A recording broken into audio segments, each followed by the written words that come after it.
हाँ friends, SSCT education में आपका स्वागत है। दोस्तों, मैं सुनील कुमार पटेल। आज जो वीडियो लेकर आया हूँ आपके लिए वो यूपीएस आलम से संबंधित है। कुछ बातें जो कि आज डिस्कस करनी है आज की वीडियो में। छोटी सी वीडियो है, हो सके तो वीडियो पूरी देखिएगा तो बातें आपको समझ आएगी कि हम बातें क्या करना चाहते हैं।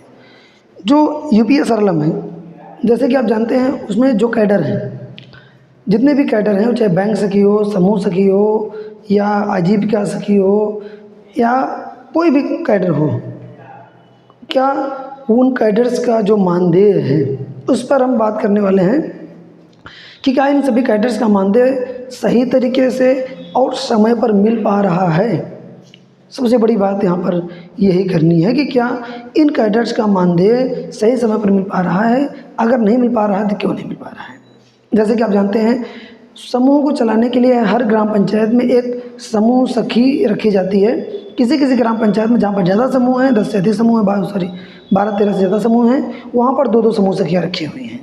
तो आप जानते हैं कि 800 से इनका मानदेय शुरुआत होती है। 800, 1200, 1500 रुपये, मतलब इससे ज़्यादा ही कमा नहीं सकती हैं। लेकिन फिर भी इनको 6-6 महीने, 7-साल भर मानदेय नहीं प्राप्त होता है। क्या ऐसा रीज़न है कि जो इनको साल भर मानदेय नहीं प्राप्त होता है? ऐसा क्या समस्या है?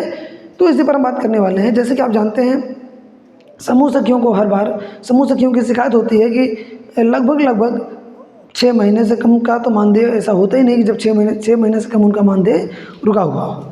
क्या इसमें कौन जिम्मेदार है?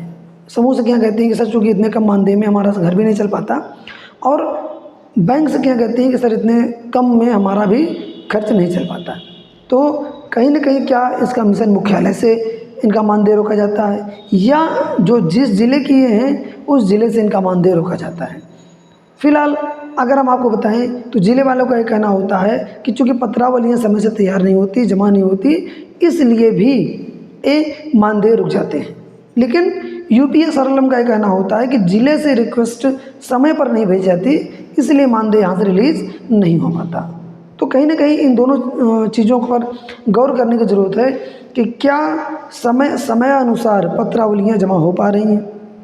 एक चीज़ और, जैसा कि यूपीएस आलम का ये कहना कि एसएनए लागू हो गया है, तो एसएनए में केवल ट्रांसफ़र सिस्टम ही लागू है और हमें पहले डिमांड करनी होती है।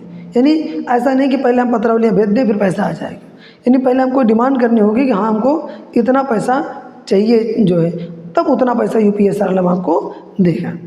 तो कहीं ना कहीं क्या ऐसा है कि हाँ, पत्रावलियाँ समय से जमा नहीं हो पा रही हैं, या यूपीएस आलम ही पैसा नहीं दे पा रहा है? आपको हम बता दें कि सारी समस्या दोनों जगह से है, किसी एक जगह से इसकी समस्या नहीं है।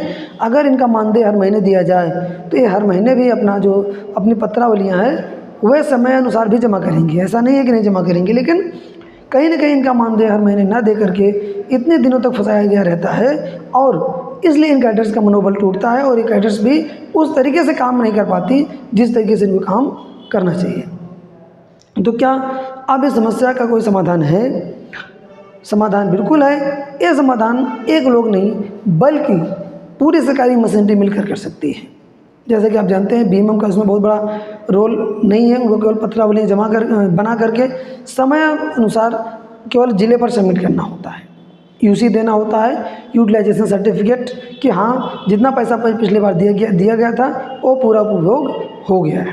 तो इन सब चीज़ों को अगर समय से किया जाएगा तो ज़िले वाले भी ये कह सकेंगे यूपीएस आलम को कि हाँ, हमने पत्रावलियाँ समय अनुसार भेजा और हमें मानदेय प्राप्त नहीं हुआ।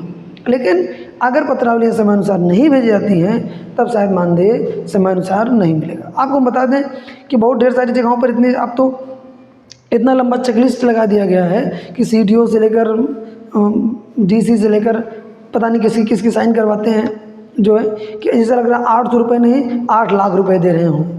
अब आप समझ सकते हैं, उनके निगाहों में जब पूरे एक ब्लॉक का फंड जाता है तो उनको लगता है इतने लाख रुपए हम दे दिए ब्लॉक को। अब उनको ये नहीं पता कि एक ब्लॉक में 70-70, 80-80 ग्राम पंचायतें हैं और उतनी समूह सखियाँ हैं। अब आप समझिए कि अगर सीआईएफ जोड़ा जाता है तो केवल इतना जोड़ा जाता है कि एक ब्लॉक में टोटल इतना सीआईएफ दे दिया गया, लेकिन ये नहीं जोड़ा जाता कि कितने समूह में डिस्ट्रीब्यूशन हुआ, छोटा छोटा। यानी कहने का मतलब हो गया कि उनकी निगाहों में ये होता है केवल कि समूह संज्ञा काम नहीं कर रही हैं। हाँ, एक बात भी है कहीं ना कहीं कि जो समूह संज्ञा वो काम भी पूरी तरीके से अपने जो उनका कार्य बटा हुआ है वो भी पूरा नहीं करती कहीं ना कहीं। वो भी अपनी अगर जिम्मेदारियों को समय से निभाएं, निर्वहन करें, तब भी शायद जो है और अच्छे से और समय से ये मानदेय बढ़ सकता है, मिल सकता है। ठीक है, तो इसलिए भी ज़रूरत है सबको एक साथ मिलकर काम करने की। अगर काम नहीं करते सब कोई जो है मिलकर, तो मानदेय जरूर फंसता है। तो आशा है कि ये जो हम आज आपको हम जो है बताना चाहे हैं वो चीज़ समझ में आई होगी। धन्यवाद।